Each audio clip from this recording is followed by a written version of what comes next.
Padre nuestro que estás en los cielos, sea santificado tu santo nombre, Señor, aquí y ahora, que tu Santo Espíritu nos acompañe en esta mañana, especialmente ahora, Señor, en la escuela sabática que vamos a comenzar, que esté el Espíritu conmigo, Señor, y con todos los que están escuchando, para que todo sea de edificación para todos los que están aquí y todos los que están fuera, Señor. Que tu Espíritu esté también con todos aquellos que están llegando, Padre, para que lleguen con salud. También estate con aquellos que por alguna razón no pueden venir. Señor, cúbrenos con ese manto de justicia. Ayúdanos a comprender la lección de hoy. Te lo pedimos todo en el nombre santo y precioso de Jesús. Y te pedimos perdón por todos nuestros pecados. Amén.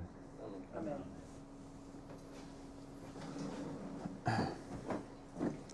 Muy bien, bienvenidos todos a este sábado. La lección de esta semana se titula De esclavos a herederos. Es un concepto más que interesante, está muy bien detallado por toda la lección, la verdad es que es una lección muy extensa, con muchos textos bíblicos. Vamos a intentar tocar algunos de ellos, o sea que los que tengan Biblia, que la tengan en mano y iremos leyendo y participando de la lección. El texto para memorizar, que es el texto en el que se basa toda la lección, es: así que ya no eres esclavo, sino hijo. Y si hijo, también heredero. Heredero de Dios por medio de Cristo. Fijaros cómo hay un paso importante de nivel, de esclavo a heredero. Vamos a estudiar durante toda la lección ese paso, cómo se da. Está claro que es cuando nosotros no tenemos a Cristo en el corazón o no conocemos la salvación. Nosotros somos esclavos del pecado porque estamos ahí y no lo hemos pedido. Alguien nos ha puesto, ¿no? Y evidentemente, en el momento que sabemos que podemos aspirar a ser herederos o hijos de Dios, tenemos que cogerlo y abrazarlo. Ese regalo nos da Dios por su gracia. Entonces, tenemos que aprender a no despreciarlo, porque si no, estamos diciendo al Señor que queremos ser esclavos y que negamos esa herencia, no queremos ser herederos, ¿no? Muchas veces inconscientemente vivimos en esa tesitura, de no querer ser hijo y heredero y elegir ser esclavo. Muchas veces porque la imagen externa del esclavo es más atrayente que la del heredero. Esclavo significa atar, encadenar, preso, sujetar. O sea que no es un esclavo de alto standing como aquellos presos que entran y tienen su televisión y su... No. Es un esclavo de mazmorra, un esclavo de estar atado, ligado con cadenas, sujeto, ¿de acuerdo?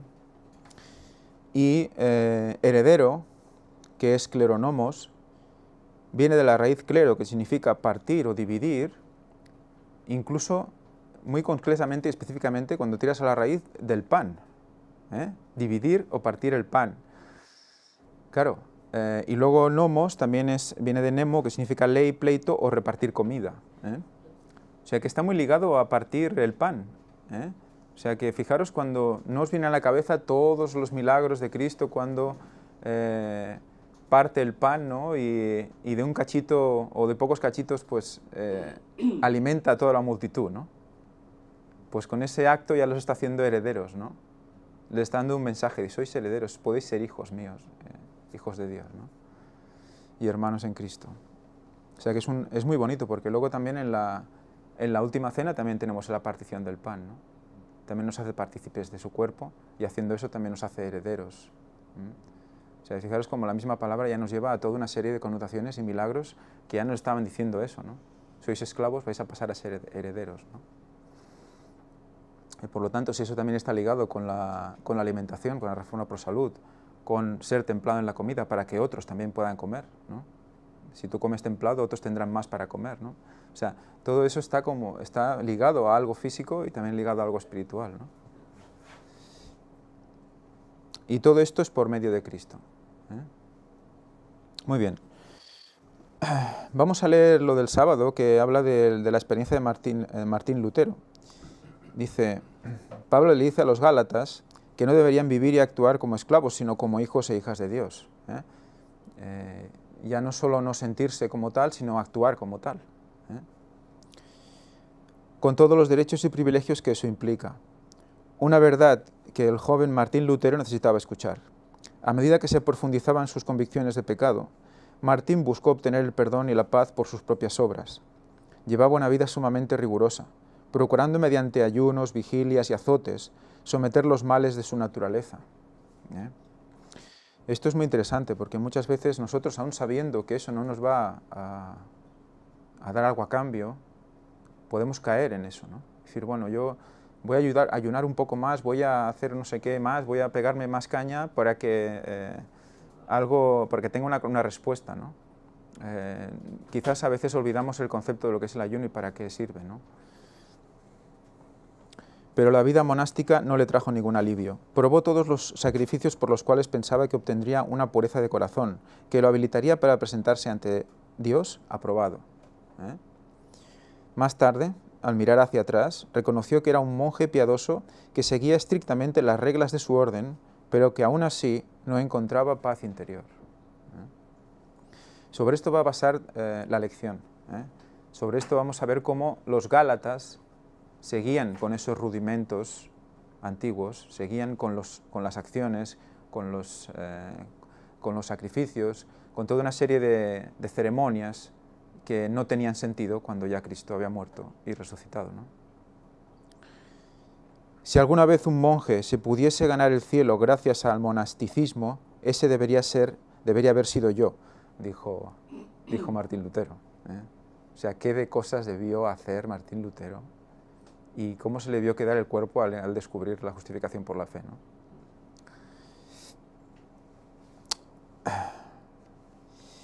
No funcionó para él. Bueno, de hecho no funciona para él ni para nadie que lo intente. Muy bien, vamos a la lección del domingo. Ligori, si quieres leer Gálatas 3, 25 y 26.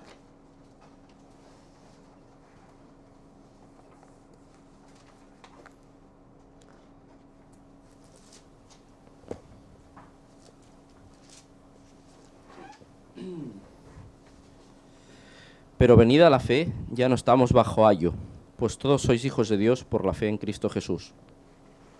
Todos sois hijos de Dios por la fe en Cristo Jesús. Pero fijaros lo que dice antes. Pero venida la fe, ya no estáis bajo ayo. Recordamos ese ayo, lo que significaba, ¿no? En el 24 dice, de manera que la ley ha sido nuestro ayo hacia Cristo. Ayo ese pedagogos, ¿no?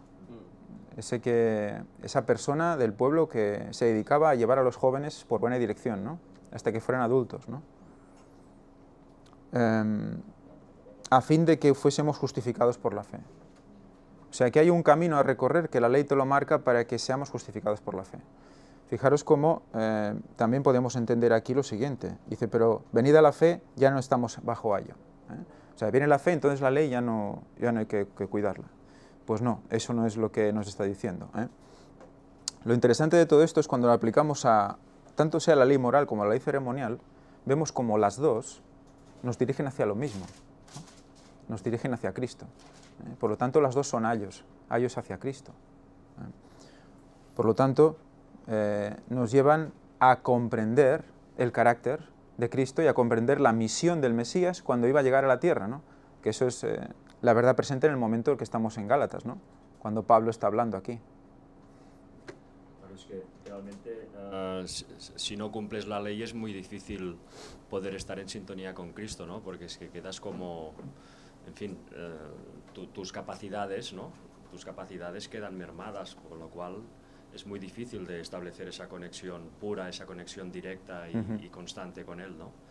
Te quedas como contaminado, es decir, que es muy lógico en fin, seguir la ley, ¿no? Porque Sí. eso te acerca, claro.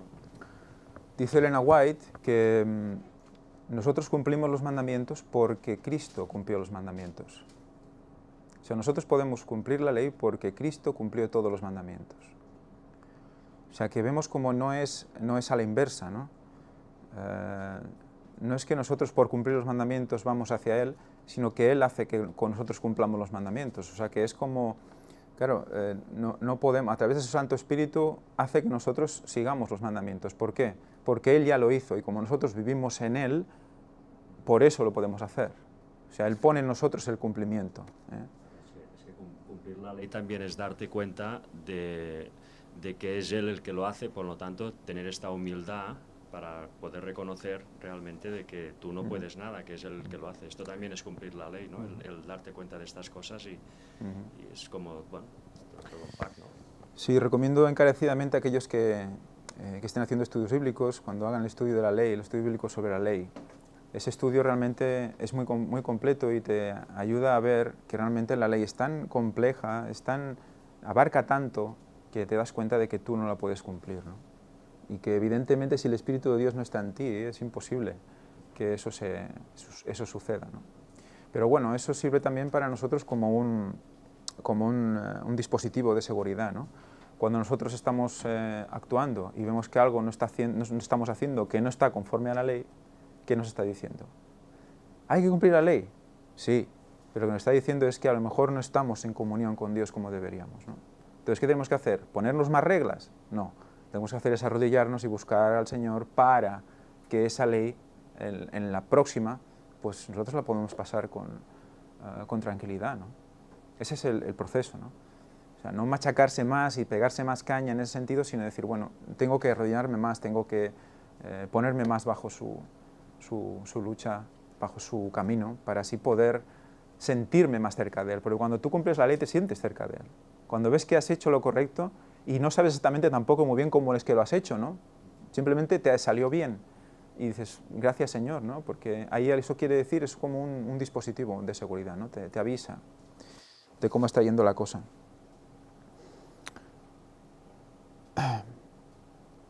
Vamos a leer Gálatas 3:27, Ángel, Gálatas 3:27 y 28.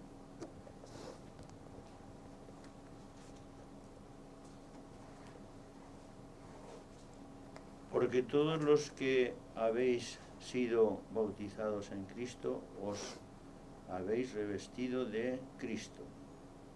Ya no hay judío ni griego, esclavo ni libre, hombre ni mujer, sino que todos sois uno solo en Cristo Jesús. O sea que ya estamos aquí introduciéndonos en lo que habla el bautismo, en lo que dice el bautismo, porque todos los que habéis sido bautizados en Cristo os habéis revestido de Cristo. Y luego a través de eso todos somos iguales ante Cristo, ¿eh? Es como una vestidura común a todos que nos hace igual a Él, ¿eh? Vamos a ver qué es esa vestidura. Antes de aclarar el concepto, cuando estamos bajo ayo, el concepto de ayo, recordad que es llevar al joven, ¿no? Que cuando ya se hace mayor, cuando ya es adulto, entonces ya ese instructor ya deja de estar con él, porque ya está instruido. ¿Eso quiere decir que la ley ya no la tiene? No, es que ya la comprende, ya la entiende, ¿no? Entonces está preparado también para recibir por fe al Señor, ¿no? Entonces tenemos aquí una diferencia. Primero, un joven inexperto que está aprendiendo, y luego ya un adulto, ¿no? Fijaros en el pueblo, ¿no? El pueblo de Dios en el desierto, cuando estaba pues haciendo todos esos rudimentos, todas esas... bueno, ya estoy leyendo Éxodo, he acabado de Éxodo, y cuando ves todos los detalles de todas las maderas, de cómo define, cómo van unidos todos los elementos del santuario, cómo se tenían que construir, todo eso está muy detallado, ¿no? Cada detalle, cada número, cada nombre, todo tiene un concepto que va dirigido al Señor, dirigido al Mesías, ¿no? Entonces, todo eso era una guía, pues eso, un ayo, ¿no? Un pedagogo, le estaba enseñando cosas y preparándolos para que cuando viniera Cristo, ¿no? Es lo que le está intentando explicar aquí Pablo a los Gálatas, ¿no? Que todo eso tenía una finalidad, que era comprender que el Mesías era el Hijo de Dios, ¿no? Y que venía como Mesías, ¿no? Que al final no lo quisieron comprender o no lo vieron muchos de ellos, ¿no? Y luego nos lo relaciona con el bautismo, o sea, con una vivencia personal, ¿no? O sea, nosotros el Espíritu nos pone en nosotros pues toda una serie de sentimientos, una serie de conceptos que quizás antes no nos habíamos fijado, y nos hace pues interesarnos en según qué cosas de la palabra de Dios. Y poco a poco queremos conocer más, ¿no? Para eso están los estudios bíblicos, ¿no? Entonces haces los estudios bíblicos y conforme vas conociendo más a Dios, te vas enamorando más de Dios, hasta que decides tomar la decisión del bautismo, ¿no? Entonces, cuando tú ya te bautizas, ya estás empezando ¿qué? A caminar solo con Él, ¿no? Ya dices, ya quiero caminar con Él. Ya ha habido instructores, ha habido administradores que te han llevado, ¿no? O sea, el que da un estudio bíblico no deja de ser ese ayo también, ¿no? Ese que va llevando al joven en la fe, ¿no? Lo va llevando, ¿no? Pastoreando, si quieres la palabra también, para llevarlo a un punto en el cual él decida por sí mismo que quiere estar con el Señor, ¿eh? Y ahí ya es su relación con Dios lo que sigue. Evidentemente, el que ha estado ahí siempre estará para consejos o lo que haga falta, ¿no? Pero ahí hay un momento en el que ya es una relación personal con Dios y que esa persona tiene que comprender qué significa eso, ¿no? Para comprender un poco más lo que quiere decir aquí con el bautismo y revestido de Cristo, vamos a ir a leer Isaías 61:10. Si quieres, Luis, Isaías 61:10.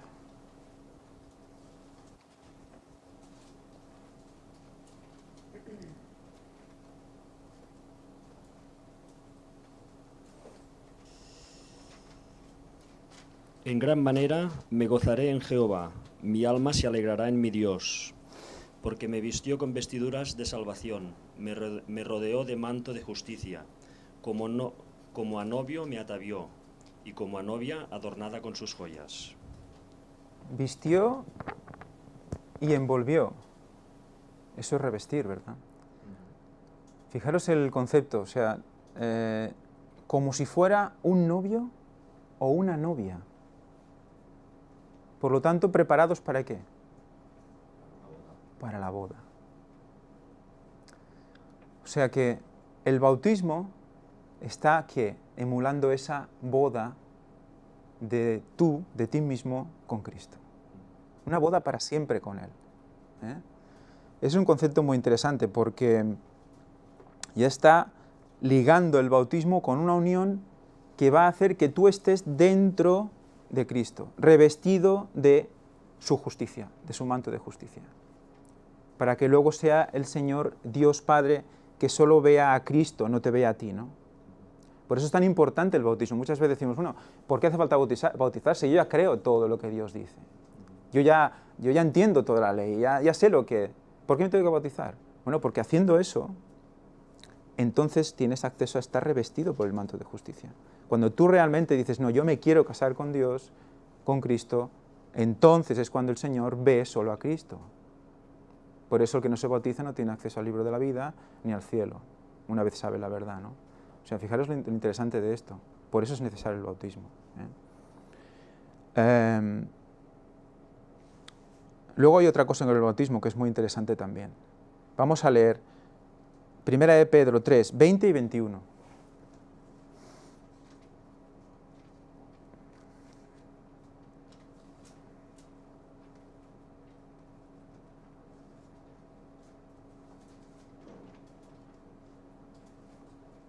Ana.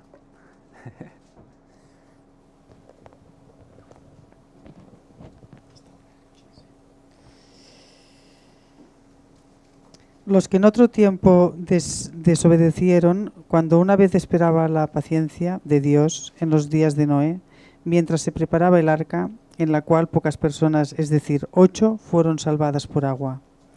El bautismo que corresponde a esto ahora nos salva, no quitando las inmundicias de la carne, sino como la aspiración de una buena conciencia hacia Dios, por la resurrección de Jesucristo. ¿Con qué está relacionando el bautismo? Con el diluvio, ¿eh? Fijaros, ¿eh? Hemos dicho que nos reviste de justicia, que nos reviste, de Cristo. ¿Cómo estaban los 8? ¿estaban revestidos de Cristo? El arca de Noé, ¿qué representaba? A Cristo. Y concretamente, su sacrificio. El cuerpo de Cristo, físico. ¿Y qué hacen ellos? Dentro de ese cuerpo, revestidos por su sangre, la cual también veremos luego, están a salvo del diluvio. Estaba representando el bautismo. Por lo tanto, fijaros cómo toda una serie de conceptos están ligando. Están ligando la boda con Dios, el matrimonio, el diluvio, y sabemos que también el matrimonio representa la unión definitiva de Cristo con su iglesia. ¿Y eso cuándo se va a dar? En la segunda venida. ¿Veis qué relación tan transversal de todo? Cuando tú te bautizas no es solo, sí, muero y me levanto otra vez como un nuevo ser, pero implica todo esto, que ya el Señor ve a Cristo, no te ve a ti, implica que está representando la venida de Cristo, implica que está representando el matrimonio, o sea, todo eso está representando el bautismo. Por lo tanto, cuando tú te bautizas en el nombre del Padre, del Hijo y del Espíritu Santo, 3, ya estás hablando de 2031. Estás hablando del casamiento real con Cristo. Está todo unido, es todo hermoso, no hay separación. 3 en 1. O sea que un poco nos casamos con Él aquí ya en la tierra, pero consumaremos la unión cuando Él venga, ¿no? Ahora, claro, de por momento bueno, lo vivimos por fe un poco, ¿no? Porque esta relación, aun y pudiendo ser muy buena, porque podemos llegar a profundizar mucho, pero siempre nos queda esa barrera del pecado, ¿no? De esa barrera vas a sufrir, vas a llorar, vas a pasarlo mal, pero nos dice Elena White que tiene que ser como, bueno, parte del paraíso aquí en la tierra, ¿no? Esa relación con Dios, ¿no? Esa mente tiene que estar en el cielo y el cuerpo en la tierra, ¿no? Es también como Cristo vivió, su cuerpo en la tierra, su mente constante conexión con Dios a través del Espíritu Santo, ¿no? O sea que evidentemente no será pleno, pero ya es un adelanto de lo que será el cielo. Y debemos vivir aquí como en el cielo, digamos, ¿no? Fijaros que dices, pero ¿tú sabes lo que estoy sufriendo? Puede pensar alguien, ¿tú sabes lo que estoy pasando? Pues sí, pero bueno, no lo sé, pero quiero decir que todos tenemos lo nuestro, pero tenemos que intentar vivirlo en el gozo de eso, en el gozo del bautismo, en el gozo de esa comunión con Dios, sabiendo que todo lo que nos tiene que suceder, si nosotros queremos ir a por Él, queremos estar con Él, enganchados a Él, todo lo que nos sucede será para bien. Entonces, viendo toda esta conexión, vamos a ir al siguiente concepto, que es la lección del lunes. Si nosotros queremos tener esta comunión que nos está hablando de una verdad presente impresionante, tenemos que dejar los rudimentos del mundo, ¿no? En ese momento de la historia, estaban guardando toda una serie de historias y toda una serie de ritos y ceremonias que no tenían que guardarse, ¿no? Si leemos Gálatas 4, del 1 al 3, Jackie. Gálatas 4, del 1 al 3.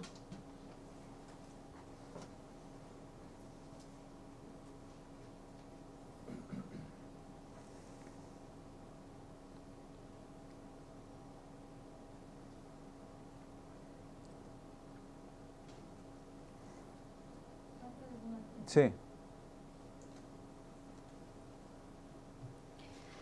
Digo además, mientras que el heredero es niño, en nada difiere del siervo, aunque es señor de todo, sino que está bajo tutores y administradores hasta el tiempo señalado por el Padre. Así también nosotros, cuando éramos niños, éramos siervos bajo los rudimentos del mundo. Pero cuando se cumplió el tiempo, Dios envió a su Hijo, nacido de mujer, nacido bajo la ley. Ahí. O sea que está claro que tenemos un paso, de niño a maduro o adulto, de esclavo a heredero. Y vemos cómo nos lo ha relacionado previamente con ese paso del bautismo. Por lo tanto, tenemos que comprender que hay un momento en el cual tenemos que tomar decisiones. Hay que aferrarse de una manera completa al Señor para pasar de ser esclavo a heredero. Podemos pensar que somos herederos cuando aún somos esclavos.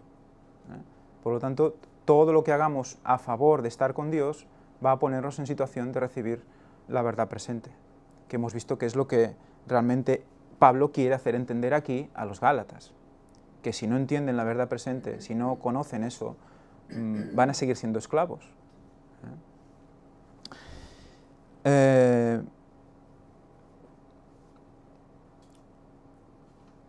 Por lo tanto, si leemos la última parte de la lección del lunes, dice: ajustar nuestra vida en torno a estas normas, en vez de hacerlo en función de Cristo, es como querer retroceder en el tiempo.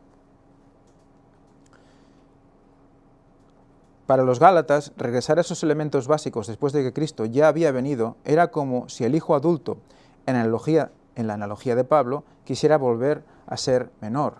O sea, tú conoces que Cristo, sabes que Cristo ya representa todo eso que estabas haciendo hasta ahora. Entonces, ¿por qué sigues haciendo toda una serie de rituales para representar algo que ya tienes en realidad, ¿no? Y dices, no quiero eso, quiero seguir matando animales. Claro, no se comprende el por qué se hacen esas cosas, ¿no? Es lo mismo que con la ley moral también. ¿Por qué guardas el sábado? ¿No? ¿O por qué no matas? ¿No? ¿Comprendes por qué lo estás haciendo o solo lo haces para conseguir algo? El deber del cristiano es seguir la lógica también, ¿no? Exacto. La lógica de Dios, ¿no? Ajá. O sea que esa consecuencia de lo que tú estás haciendo, que es porque hay una transformación real en ti, no porque quieres una recompensa concreta o una paga concreta, ¿no? Si no, se convierte otra vez en salvación por obras y volvemos a hacer lo mismo que hacían los antiguos hebreos. Entonces, ese análisis tiene que estar en nosotros de manera constante, ¿no? Ser sinceros con Dios, ¿no? Y decirle, pues mira, a mí me cuesta hacer esto porque no lo entiendo, o porque no acabo de ver la razón de todo esto. Pues el Señor, si tú eres sincero y quieres saber la verdad, siempre te la muestra. Siempre. Sea porque luego te hace leer un texto concreto, o porque alguien te explica una cosa que realmente te contesta esa pregunta, o lo que sea. Nunca te va a dejar en desconocimiento el Señor. Nunca. Y esto de los elementos del mundo, hay varias opciones aquí, ¿no? Sí, yo creo, claro, tenemos en ese momento y tenemos también, pues quizás...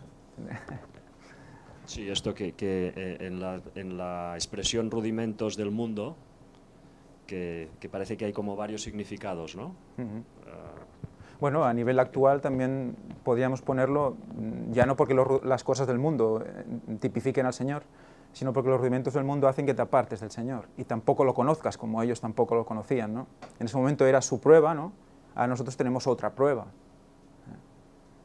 que es elegir al Señor en vez de elegir lo que parece tan bonito y tan placentero, ¿no?, del mundo. Pero en su momento los rudimentos del mundo eran esta ley ceremonial que luego queda abolida, ¿o no? En el caso de Gálatas era esto, porque él está hablando a creyentes, ¿no? Está hablando a creyentes. Evidentemente también había vicios y también había de todo, ¿no? Pero él está hablando a los que realmente quieren seguir al Señor, porque luego más adelante creo que también se queda como perplejo, ¿no? Que me recibisteis, escuchasteis lo que os dije y aún estáis, volvéis a hacer lo mismo, ¿no? Tenéis que estar en condiciones aunque yo no esté, dice más adelante, O sea, yo me voy y cuando me voy ya empecéis otra vez a hacer lo que hacíais antes, ¿no? Entonces él les tiene que marcar las pautas, ¿no? En esto, no sé si recordáis unos versículos bíblicos que son muy adecuados para esto que estamos viendo aquí y nos pone también en situación actual, que es sobre la leche y el alimento sólido. No sé si acordáis, como Pablo también, creo que es Pablo también, ¿no?, que habla de la leche y el alimento sólido. Cuando dice, no estáis preparados para escuchar el alimento sólido, por eso no os explico más. Estáis aún en la leche, ¿no? pues es un poco, también tiene una pequeña relación con esto, ¿no? La verdad presente de Pablo en ese momento era Cristo y Cristo resucitado, ¿no? Y tenía que hacerle ver a estas personas que todo lo que hacían ya no tenía sentido. Pero eso era el alimento sólido en ese momento, eso era la verdad presente en ese momento. Pero hoy en día tenemos también lo mismo. No podemos quedarnos en la leche, tenemos que seguir estudiando y seguir buscando la verdad presente y por lo tanto el alimento sólido, lo que nos va a hacer resistir en el día malo, en el momento concreto, en el momento de prueba. Si nosotros no sabemos cuándo viene Cristo, o no sabemos que estamos muy cerca, no sabemos si tiene que pasar toda una serie de cosas antes de que Cristo venga, una serie de persecución, una ley dominical, vamos a pensar que Cristo viene el 23 de septiembre, y eso no es. Eso no es. Por lo tanto, estamos aún en la leche. No estamos viviendo la realidad de lo que es Cristo, ¿no? La verdad tal cual es en Cristo, ¿no?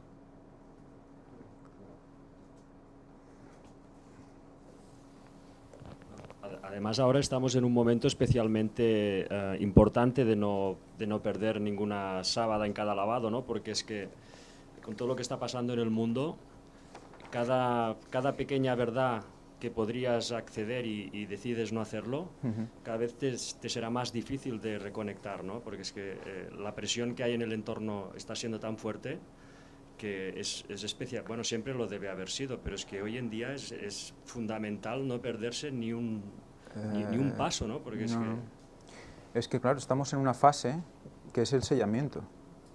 Estamos en una fase de juicio de los vivos. Por lo tanto, eso es un momento crucial para la gente que está en pie ahora, ¿no? No puedes esquivar ni un momento, no puedes empezar, bueno, va, porque yo lo valgo, ¿no? Y me voy por ahí, no sé qué, no sé cuánto, vale, pero puedes tener tu momento de recreo con la naturaleza, como dice la palabra de Dios, Elena White, pero ya tenemos que empezar a plantearnos que ya queda poco tiempo, que no hay tiempo para muchas tonterías, que hay que estudiar, hay que leer y hay que buscar y hay que ver lo que está pasando a tu alrededor, ¿no? Interpretar las cosas para que la gente que no conoce las pueda comprender, ¿no? Justamente ahora con los atentados en Barcelona, ¿cuánta gente nos ha preguntado? Seguro. O nos ha comentado sobre esto, ¿no? ¿Has visto lo que ha pasado? ¿Has visto qué locura? ¿Has visto que están muy locos? ¿No?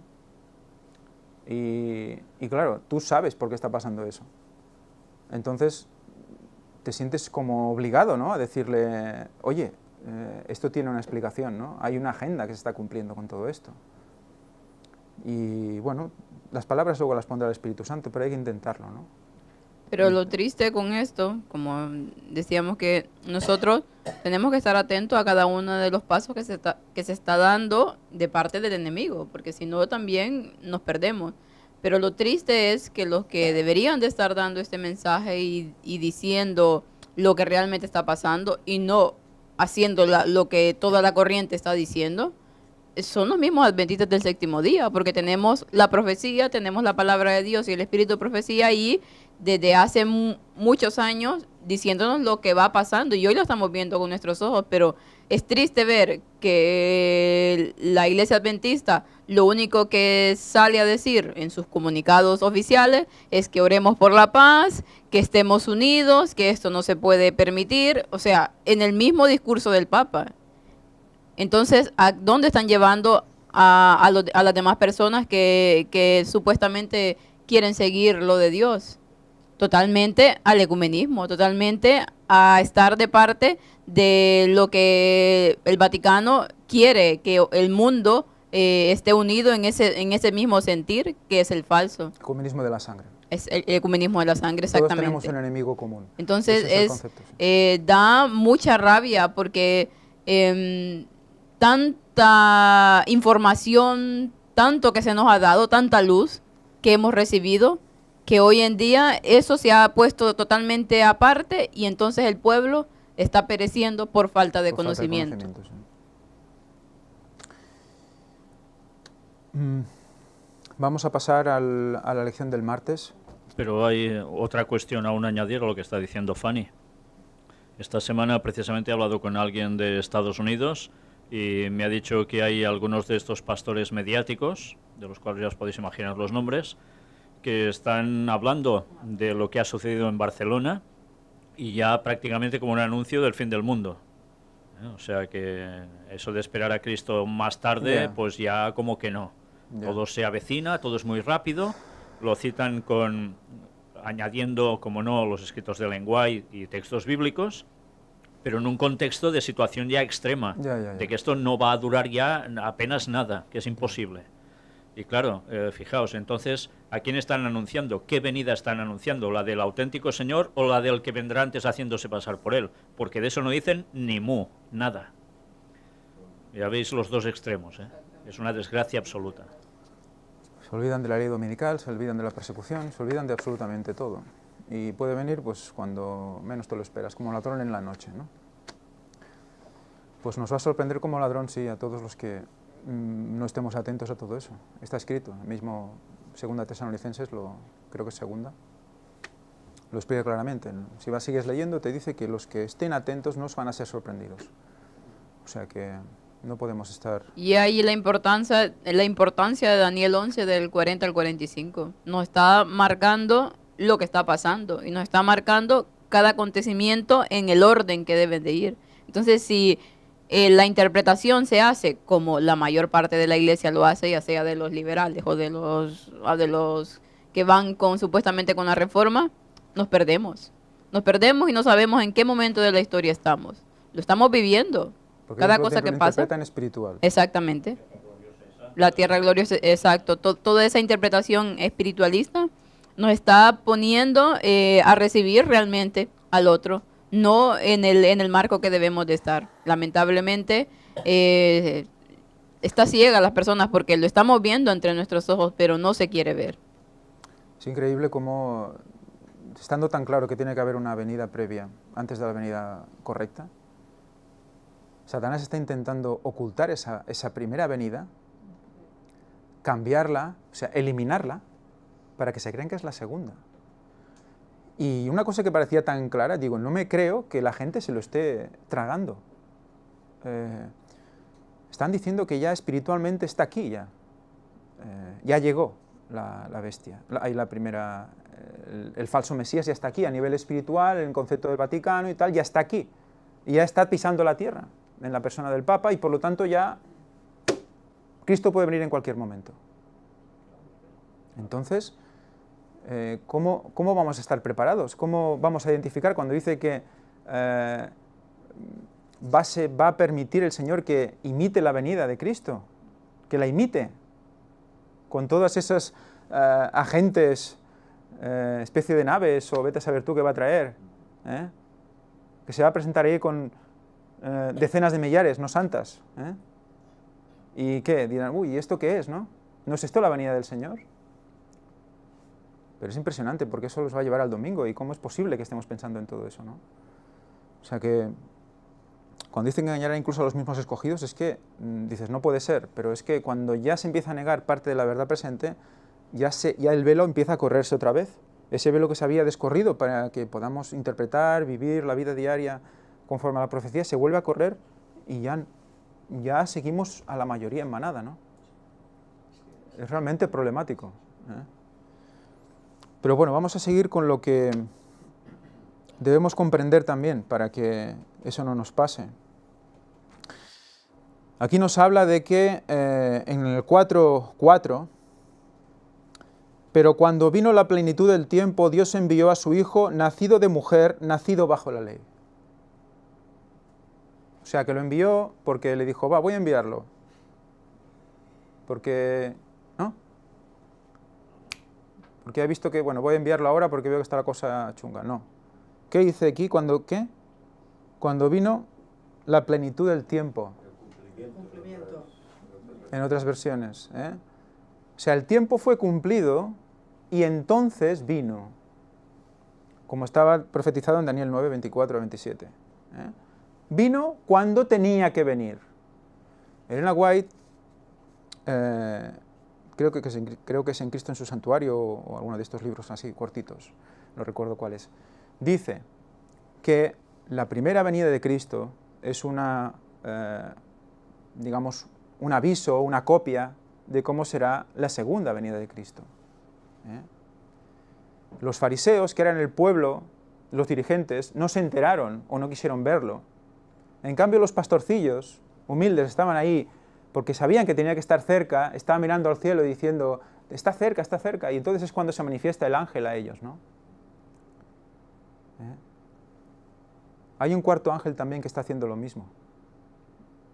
Está haciendo que la gente despierte. Está gritando a gran voz. ¿Y quién escucha? ¿Los dirigentes? No. Los pastorcillos. Que fijaros, son pastorcillos. ¿Qué quiere decir? Que tienen un rebaño. Fijaros lo interesante de todo esto. Hay más gente detrás de los pastorcillos. Por lo tanto, evidentemente, si todo eso coincide, la plenitud del tiempo no va a coincidir, el cumplimiento del tiempo no va a coincidir. Nos está dejando pistas para el fin también aquí. Todo tiene su cumplimiento también en el tiempo final. Aquí nos dice que Dios es matemático, ¿no? Sí, sí. Exacto. Cuando vino la plenitud del tiempo. Cuando tocó, cuando era el momento, justo, ni antes ni después, ese momento. Si nosotros estudiamos la primera venida, vamos a comprender la segunda. Si nosotros estudiamos 1844, vamos a comprender la segunda.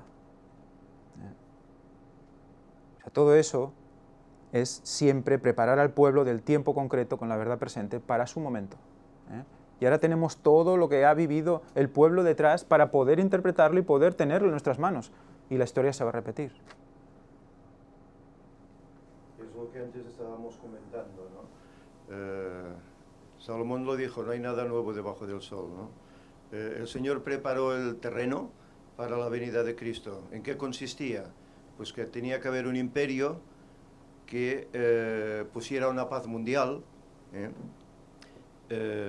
preparara el camino, incluso para grandes viajes, que eso es lo que aprovecharon para esparcir el Evangelio. Y bueno, y hoy, ¿qué ocurre? Pues bueno, es lo que decíamos, ¿no? Daniel 11, versículos finales. El mismo Papa ha dicho, estamos en tercera guerra mundial. Bueno, ayer vimos una parte, ¿no? de esta guerra mundial, ¿no? Es decir, que cuando el mundo esté así en ese conflicto, es cuando ese mensaje del cuarto ángel saldrá a la luz para denunciar estas cosas y para decir, ahora es el momento, preparémonos porque en 2031 Cristo viene. Y esto es el preámbulo. En aquellos tiempos era la paz. La Pax Romana. Exacto. Y en esos momentos es los conflictos que habrá, según Daniel 11, en todo el mundo. Y lo estamos viendo. Lástima es que la Iglesia, que tendría que ver estas cosas, no lo entienda así. Y lo vea todo como espiritual, ¿no? Y entre, pues, lo que decíamos, ¿no? Es que Cristo puede venir en cualquier momento, ¿no? Esto es lo triste. Cuando lo que tenían que anunciar es la relación que hay con las profecías en cuanto a todo esto, y que todo se cumplirá en su momento. Cuando llegue el tiempo, como decíamos, Cristo vendrá y será 2031, no antes. Y ya nos podemos ir preparando porque se está preparando a su vez el viaje del Papa a Rusia.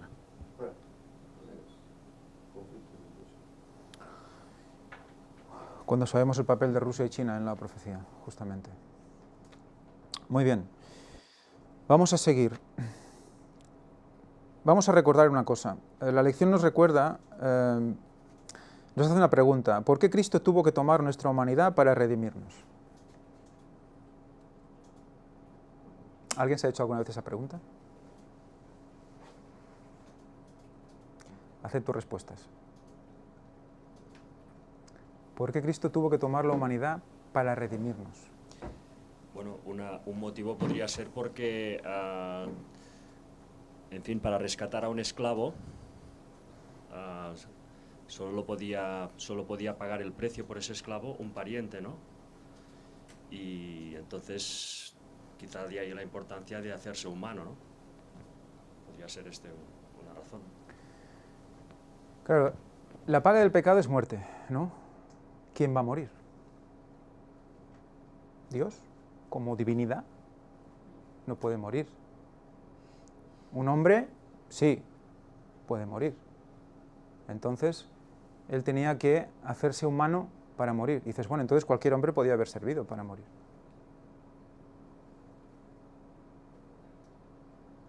que los hombres somos pecadores, ¿no? No podemos pagar el precio, ¿no? Simbolizaba el cordero limpio y sin mancha simbolizaba a Cristo. Por lo tanto, evidentemente era carne, y carne que debía morir en sustitución. Esa palabra es muy interesante, sustitución, ¿eh? Porque un sustituto de alguien, ¿no? Cuando un profesor se pone enfermo y viene un sustituto, ¿qué viene? ¿Un carpintero? No, viene un profesor. O sea, es profesor por profesor, ¿no? Pues lo mismo tiene que ser en esto, ¿no? Si tú has pecado, un sustituto para recibir el castigo tiene que ser otro semejante a ti. En este caso no idéntico a ti, semejante a ti, pero en carne. ¿Eh? Nos creó a su imagen y semejanza, exacto.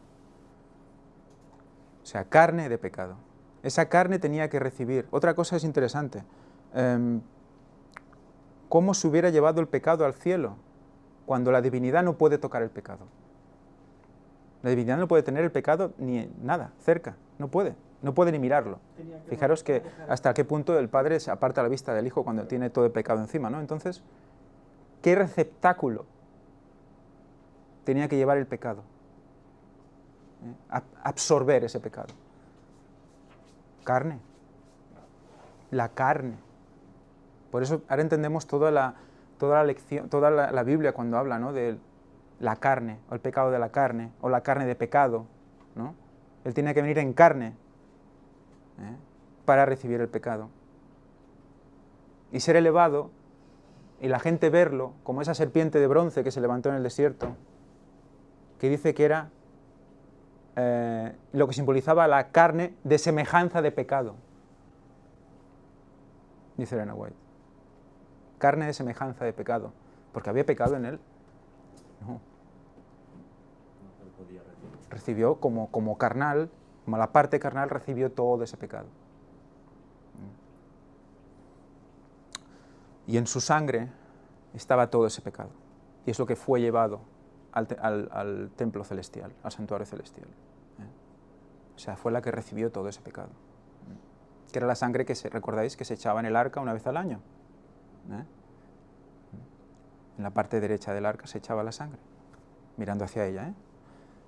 Y cuando él murió, su sangre, transportando los pecados de su pueblo, cae ¿dónde? En la parte izquierda del arca. O sea, haciendo lo mismo que se hizo con el Cordero.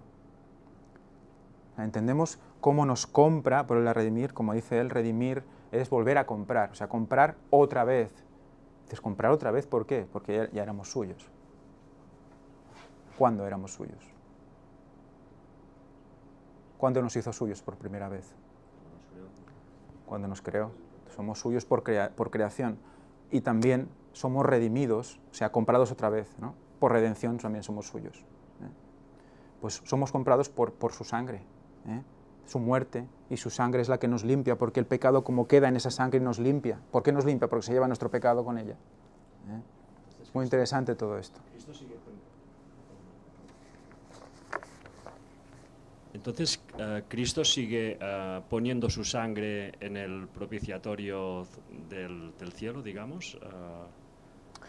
Bueno, él lo que está haciendo ahora... Cuando ascendió y... Bueno, él lo que hizo en el lugar santo es lo que simbolizaba el sacrificio diario, ¿no? Hasta 1844 lo que hacía el sacerdote era coger la sangre y tirarla encima del velo, ¿no? Era como todas las oraciones de los santos, ¿no? Pero cuando pasa del santo al santísimo, lo que hace es juzgar esas oraciones. Por eso representa la sangre de Cristo en el propiciatorio. Está sentado en el trono juzgando todo lo que durante toda la vida los cristianos han estado orando. O sea, está juzgando la sinceridad de nuestras oraciones. Porque todos han hecho oraciones y todos han puesto las manos, ¿no? En su momento pusieron la mano sobre el Cordero y ese Cordero era inmolado y se tiraba la sangre dentro del lugar santo. Todos lo hacían, pero ¿y si tú no estabas siendo sincero en esa oración? Lo hacías solo como va, para que así me quedo limpio y yo ya, y bueno, ya... ¿Realmente de corazón lo hiciste? Pues eso es lo que va a hacer el Señor, lo que está haciendo ahora el Señor en el juicio investigador, investiga todas las oraciones. O sea que eso está en juicio, está juzgando ahora mismo. Y eso lo presenta pues, con su sangre, tanto para llevar los pecados al lugar santo como para presentarla en el día de la expiación, ¿no? Que es lo que representa 1844, ese paso del Santo al Santísimo. Una vez la sangre y punto, ¿no? Y ahí eso representa ese juicio. Por lo tanto, es muy interesante esto, o sea, tener el concepto ese de por qué se tuvo que hacer carne, ¿no? Yo lo veo también en el concepto de que, cuando dice Elena White, ¿no?, de que por una mano está uniendo a la humanidad y por la otra está uniendo al trono de Dios, ¿no? Es como un transformador, ¿no? Un transformador eléctrico. Vosotros sabéis que por un transformador eléctrico coge a 120 o 125 y por el otro lado sale a 220, Imaginemos que el cielo es 220 y nosotros estamos a 125, ¿no? Si no es por el transformador, no podemos acceder a 220. Nos quemamos. O no tenemos suficiente potencia, o lo que sea. O sea, la potencia de 220 la tenemos gracias a Cristo, ¿no? Es muy interesante ese concepto. Que como Él es parte 125 y parte 220, por eso podemos ir a 220. En Él, en el transformador. Si no, no podemos hacerlo, ¿no? No podemos funcionar con la energía de Dios. Y por su muerte en la cruz cumplió con la justicia de la ley, dice la lección al final de todo, del martes, que requería la muerte del pecador, y así obtuvo el derecho de redimir a todos los que se acercan a Él con verdadera fe y entrega. Ahí adquirió también un derecho. Dice Elena White que vino para simpatizar con nuestras necesidades. Qué concepto más bonito, ¿verdad?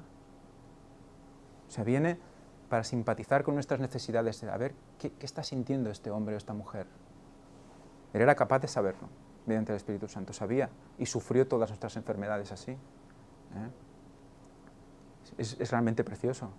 Y como Él lo sabe y nos comprende perfectamente, por eso adquiere el derecho de mediador, de transformador.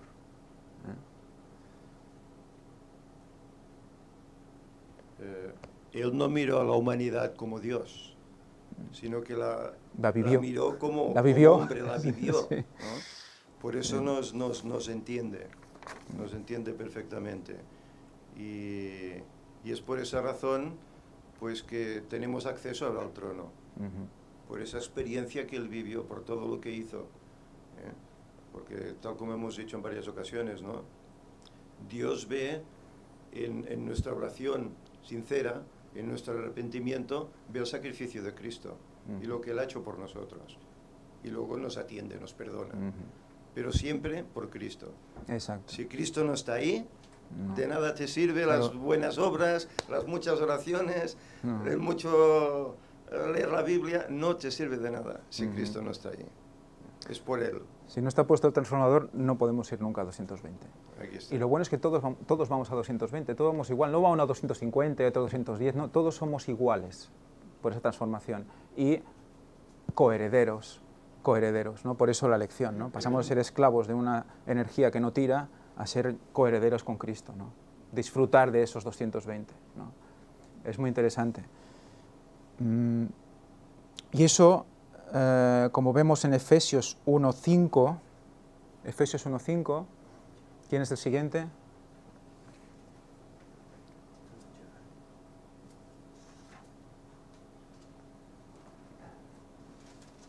¿Lore? ¿No? ¿No? ¿No? Bueno, Efesios 1.5, yo mismo entonces. Habiéndonos predestinado para ser adoptados como hijos suyos por medio de Jesucristo, conforme al beneplácito de su voluntad. Aquí empieza en amor. Bueno, lee tu versión, ¿qué dice? En amor, habiéndonos predestinado para ser adoptados hijos suyos por medio de Jesucristo. Bueno, es que en amor está en el versículo anterior en mi versión.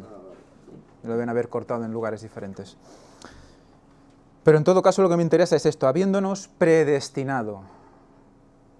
Fijaros, es muy interesante esto, porque, claro, el tema de la predestinación también es un tema a debatir muchas veces, ¿no? De todo lo que hacemos es igual lo que hagamos, vamos a llegar al mismo sitio aunque nos sentemos en el sofá. No.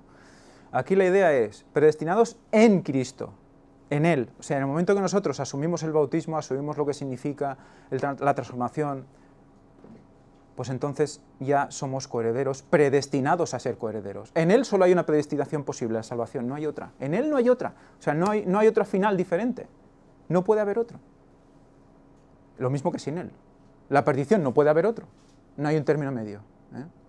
O sea, solo hay dos predestinaciones. Y eso es un concepto interesante, que agarrándonos a Él estamos predestinados a salvación. Es que es como un teletransporte, ¿no? Me agarro a Cristo y teletransporto a la salvación. O sea, es que... Es una predestinación que decidimos nosotros. Claro, sí. Tú decides si quieres ser predestinado o no, ¿no? Pero al menos la predestinación de en Cristo la haces conscientemente, la otra no te das ni cuenta. Y hay que despertar, ¿no? Por eso nos toca. Leer esto, dice, aunque Pablo es el único autor del Nuevo Testamento, se usa esta palabra, adopción. La adopción era un procedimiento legal muy conocido en el mundo grecorromano. Varios emperadores romanos durante la época de Pablo utilizaron la adopción como medio para elegir un sucesor cuando no tenían ningún heredero legal. O sea, es muy interesante esto, porque cuando él le habla de adopción al pueblo, ya sabe el pueblo qué quiere decir adopción. ¿Qué implica? Implica, el hijo adoptado se convierte en el hijo verdadero de quien lo adopta. El adoptante acepta criar al hijo como es debido y atender sus necesidades de alimento y abrigo. El adoptante no puede repudiar a su hijo adoptado. Interesante. El hijo no puede ser reducido a la esclavitud. Los padres naturales del hijo no tienen derecho a reclamarlo. Es muy interesante esto. Porque el pecado no tiene derecho, Satanás no tiene derecho a reclamarte. Una vez estás con el Señor. Es bonito, ¿eh? Y va diciendo, sí, claro, él se ocupa de decir, oye, mira lo que pecador es mío. ¿No lo ves que es muy pecador? Es mío, ¿no? La adopción establece el derecho a herencia, muy interesante también. Fijaros cuando él decía adopción todo lo que implicaba, ¿no? Y la gente cuando lo recibía decía, oh, increíble, ¿no? Ahora nosotros nos imaginamos un hijo adoptado, ¿no? Que sí, le das de todo, lo quieres, pero todos los derechos que tenía el hijo, ¿no? El heredero, aquí están muy claros, ¿no? Falta que él quiera. Otra cosa, exacto. Otra cosa es que el hijo quiera la herencia, ¿no? Vamos a la lección del jueves, donde aquí se introduce toda una serie de falsas enseñanzas que están en Gálatas del 9 al 11, que bueno, no vamos a leer por falta de tiempo, pero sobre todo nos recuerda eso, ¿no? Cómo ellos aún seguían con los días, los meses, los tiempos, los años, toda una serie de adoraciones a momentos en los cuales no tenías por qué celebrar, aparte del sábado santo, ¿no? ¿Os suena de algo esto?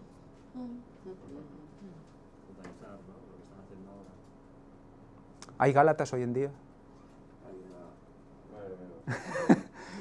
Ya no solo no creyentes, también creyentes.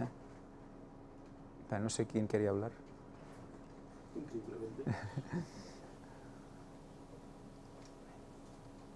Sí, yo quería comentar justamente este tema, porque, bueno, la semana pasada estuvimos de viaje, ¿no? Con mi esposa y mi hija pequeña, y casualmente, bueno, las casualidades no existen en estos ámbitos, estuvimos en San Sebastián y era la hora del almuerzo y bueno, era domingo y dijimos, ¿dónde comemos? No conocíamos nada de San Sebastián, había ido hacía mucho tiempo, pero las calles no te las sabes. Pues cojamos esta calle. Y íbamos por una calle y de casualidad, vuelvo a decir que no existen, pero bueno, mi mujer lee un cartel delante de un restaurante y decía, sábados cerrado, viernes cerramos a las 3 de la tarde. Anda. Y dice, oye, qué raro, entramos a ver qué pasa, ¿no? Y bueno, no eran adventistas, porque pensaba que quizás eran adventistas, porque además era casi todo vegetariano, pero había también carne, pero no había cerdo, no había alcohol, o sea, y decías, ostras, esto puede estar bien. Pero estuvimos hablando con una de las propietarias y resulta que eran de una, no sé cómo llamarlo, un movimiento que se les llama las 12 tribus. Ah, sí. Claro, estos lo que nos estuvieron explicando es que siguen el Antiguo y el Nuevo Testamento. Pero básicamente lo que yo entendí es que están judaizando realmente, porque siguen las tradiciones de la ley ceremonial, guardan los mismos ritos, tal. Por tanto, realmente existe todavía, y hay, por lo que estuve viendo, lo que estuve investigando un poquito, que nos dieron unos folletos y tal, hay muchos alrededor del mundo que están haciendo lo mismo. Por tanto, realmente estamos en Gálatas. Sí. Hay muchos Gálatas por ahí, realmente. Y van creciendo, porque realmente esta gente precisamente entre San Sebastián y Irún tienen 2 centros de acogida, tienen un restaurante montado, tienen una tienda, o sea que van dando y la gente va recibiendo. Por tanto, yo creo que sí, que hay muchos Gálatas y van creciendo y crecerán, yo creo. Sí, la judaización.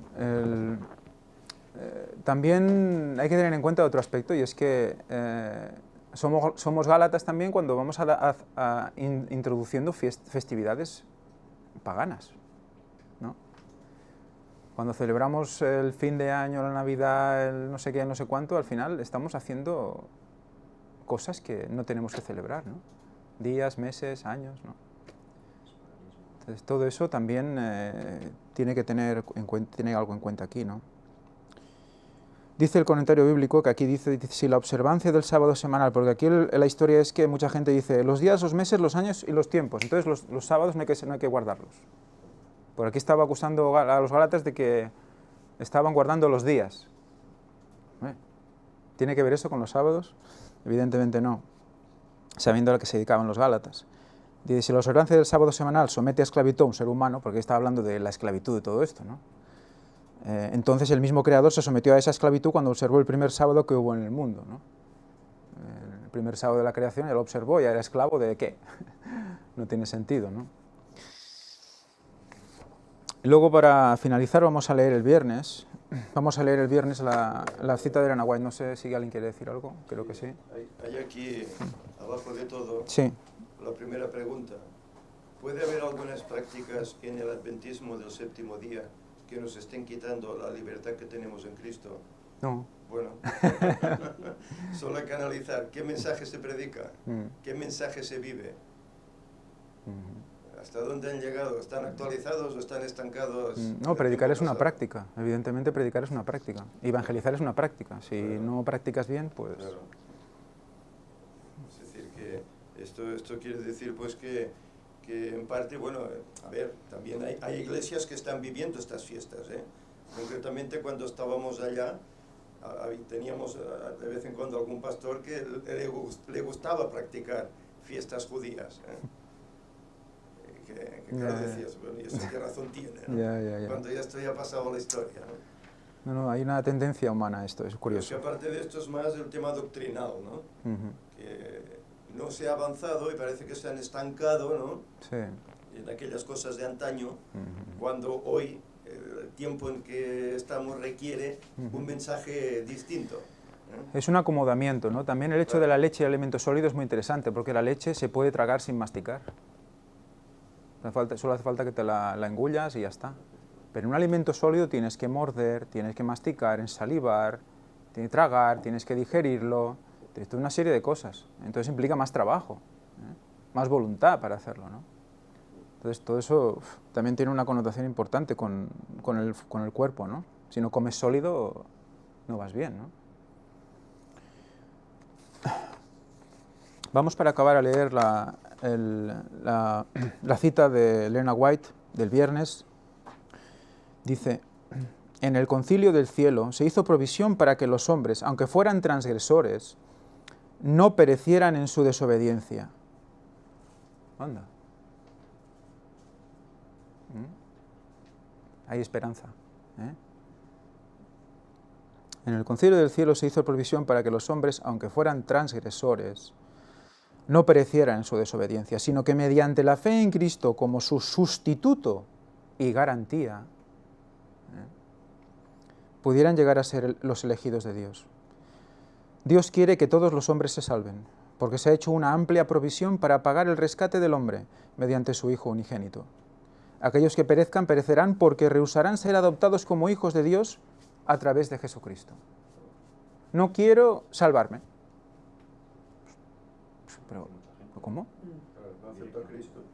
No quiero ser hijo de Dios. Diciendo eso, estás diciendo que eres Dios, que dominas, que eres un Dios, que tú dominas tu propia vida. Que estás tan hipnotizado que ya te da igual morir. Claro. Satanás consigue eso, dice, de algo tenemos que morir. Un día moriremos, es igual, si esto es ley de vida. La muerte forma parte de la vida. Sí. ¿eh? Ese concepto que hasta pastores han dicho. Yo he ido a entierros que se ha dicho esto a los pastores. La muerte fue una parte de la vida. Pero no era el plan de Dios que fuera así. ¿No? Entonces, no debemos aceptar así como así, ala, venga, ya morir, pues morimos porque es parte de la vida. Y, ¿tú quieres morir? La gente dice eso, pero cuando se encuentra en situación de muerte, no habla igual, ¿eh? No habla igual, ¿eh? Eso es lo que Satanás consigue, ¿eh? Eso lo digan a los de las Ramblas, ¿no? Cuando pasó lo que pasó. Pues eso, aquellos que perezcan perecerán porque rehusarán a ser adoptados como hijos de Dios a través de Jesucristo. Adoptados, o sea, obtener todos los derechos de herencia, ¿eh? El orgullo del hombre le pide que acepte la provisión para salvación. Le impide. Ya decía yo, no me cuadra. El orgullo del hombre le impide que acepte la provisión para salvación. ¿Eh? Como diciendo, yo ya he provisto, ya estoy bien, yo que no necesito salvarme de nada, ni de nadie. Es que nos gusta hacer la nuestra, ¿eh? Sí, la independencia. Pero el mérito humano no bastará para admitir un hombre en la presencia de Dios. Ni uno. El mérito humano no bastará para admitir la presencia de un hombre en la presencia de Dios. Lo que hace aceptable a un hombre delante de Dios es la gracia impartida de Cristo, a través de la fe en su nombre. No se puede colocar ninguna confianza en las obras, ni en los felices vuelos de los sentimientos. Esto es muy interesante, ¿eh? Siento que estoy tocando el trono, ¿eh? Esa sensación de no sé qué, no sé cuánto. Cuidado, ¿eh? Dice Ella White que una sola vez, dice, ni una sola vez el sentimiento debería estar por encima del juicio, en lo que se refiere a la palabra de Dios y a los conceptos que hay que comprender. Ni una sola vez. Pues hoy casi es al revés, ¿no? Sí. Si yo siento que es verdad, es igual lo que tú me digas. Entonces, claro, la mente se quita y solo se acepta. Es que a mí me habla el Espíritu personalmente. Bueno, pero si te está negando, si está negando la palabra de Dios, bueno, pero es el Espíritu, puede hacer lo que quiera, es Dios. Ostras. Entonces tú escribió todo esto porque estaba aburrido y dijo, voy a decirle al profeta que diga esto, al otro que diga lo otro, que cuadre todo, que se vea un plan de salvación, pero para que la gente se divierta leyendo como el que lee, yo que sé, Moby Dick. Pues no. El espíritu y la letra tienen que estar unidos, ¿eh?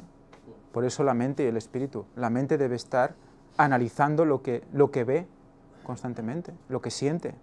O sea, no en el sentido de qué sentimiento concreto, sino si realmente esto es real o no, si esto viene de Dios o no, ¿eh?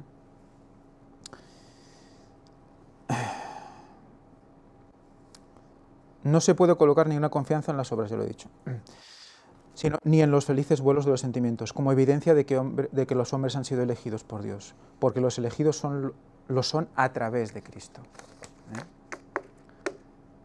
Yo he visto esto, he sentido aquello y hay mucha parte de verdad y otra parte de mentira, ¿eh? Y claro, luego ves que eso no es que hayan sido elegidos por Dios, no han sido elegidos por el Espíritu Santo, simplemente Satanás intenta la confusión, ¿eh? No comprendemos que la verdad es verdad y punto, completa, 100%, ¿eh? Y dice, bueno, mayoría de lo que dice está bien, pues ya está. No, porque por esa regla de 3 todo es ecumenismo, ¿eh? Resumen de la lección, dice, en Cristo hemos sido adoptados en la familia de Dios como sus hijos e hijas. Como hijos de Dios tenemos acceso a todos los derechos y los privilegios que conlleva una relación de familia como esa. Relacionarnos con Dios solamente sobre la base de reglas y normas sería necio. Sería como un hijo que desea renunciar a su posición y herencia para convertirse en esclavo, ¿eh? Fijaros lo interesante de esto. ¿Queremos solo cumplir las normas? Volvemos a la esclavitud. ¿Queremos seguir a Dios de corazón? Seremos sus hijos. Y además cumpliremos la ley, porque Él la cumplió, porque es en Él que la cumplimos. Todo empieza a tener sentido, ¿no? Te quita presión, ¿no? ¿No te quita presión todo esto? Y te da esa paz que todo el mundo anhela, ¿no? Lo dejas en sus manos y Él hará. Muy bien. Si nadie quiere decir nada más, acabamos aquí. Hacemos una oración.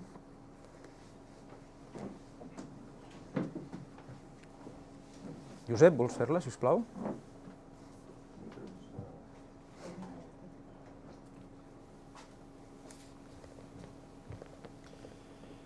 Señor y Padre, te agradecemos por este nuevo sábado, que has permitido que estemos aquí un grupo de tus hijos. Te agradecemos por la lección de escuela sabática, en el cual vemos el privilegiado e importante labor que hizo Cristo por nosotros. Señor, que esto no se aparte nunca de nuestras mentes, que recordemos siempre que si hoy podemos ser salvos es gracias al amor que Él tuvo por nosotros para darse a sí mismo.